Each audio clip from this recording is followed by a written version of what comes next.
9 सितंबर की जेनजी नेपाल क्रांति के बाद 12 सितंबर की रात 9 बजे के बाद नेपाल को एक नई सरकार मिल गई और उस अंतरिम सरकार की अध्यक्षता करेंगी सुशीला कार्की।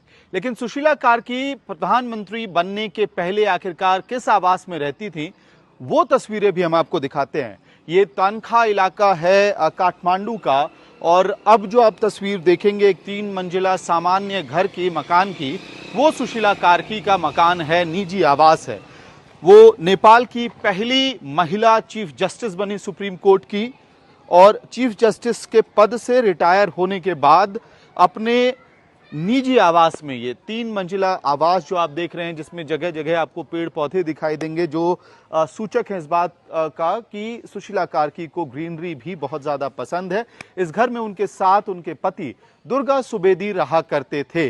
उनका इकलौता बेटा प्रशांत नेपाल में नहीं रहता है, वो इंग्लैंड में बतौर कंप्यूटर इंजीनियर काम करता है। कुल मिला के एक सामान्य परिवार के तौर पे ही सुशीला कार्की का परिवार इस घर में रहता था। इसलिए कह रहा हूं क्योंकि कल देर रात शपथ ग्रहण के बाद इस पूरे इलाके को आर्मी ने कॉर्डन ऑफ कर दिया था, सैनिटाइज कर दिया था, जिसके बाद सुशीला कार्की जो अब अंतरिम सरकार की प्रधानमंत्री हैं, वो यहां पे आई। उन्होंने अपने बैग्स पैक किए और एक नए आवास पे जो चिन्हित किया गया है एडमिनिस्ट्रेशन द्वारा, वहां पे उनको शिफ्ट किया गया।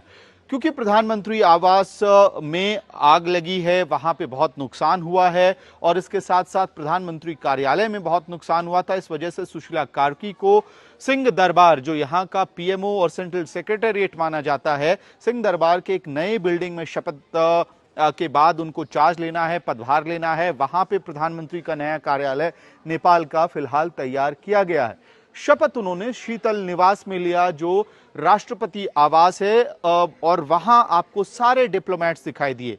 लेकिन डिप्लोमेट्स के साथ जो सबसे जरूरी तस्वीर थी, वो थी जेनजी की कोर कमेटी के साथ सुशीला कार्की की शपथ के पहले बातचीत और शपथ के बाद जिस तरह से उन्होंने एक बतौर टीम मेंबर तस्वीरें जो होती हैं, वो तस्वीरें देखने को हमें मिली।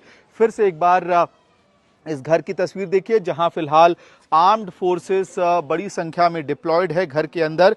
क्योंकि घर में फिलहाल कोई व्यक्ति प्रधानमंत्री के परिवार से नहीं है, इस वजह से आपको मेन सड़क पे बाहर कोई डिप्लॉयमेंट नहीं दिखाई देगा। कुल मिला के नेपाल इस वक्त अब इस तैयारी में रख गया है कि अगले 6 महीने में किस तरह से यहाँ की अर्थव्यवस्था और सरकारी तंत्र को ठीक किया जाए। भ्रष्टाचार के खिलाफ जो मामले नेपाल के पॉलिटिकल एलीट के खिलाफ हैं, उसके खिलाफ सुशीला कार्की की अंतरिम सरकार को कार्रवाई करनी पड़ेगी, ये मांग जेनजीज ने रखी है। और अंत में अगले 3 से 6 महीने में सुशीला कार्की की सरकार के नेतृत्व में ही नेपाल के अंदर और आर्मी के नेतृत्व में नेपाल के अंदर फिर से एक बार चुनाव होंगे। ये बात भी प्रेसिडेंशियल ऑर्डर में तय हो गया है। मैं अमित भारद्वाज, काठमांडू, आज तक।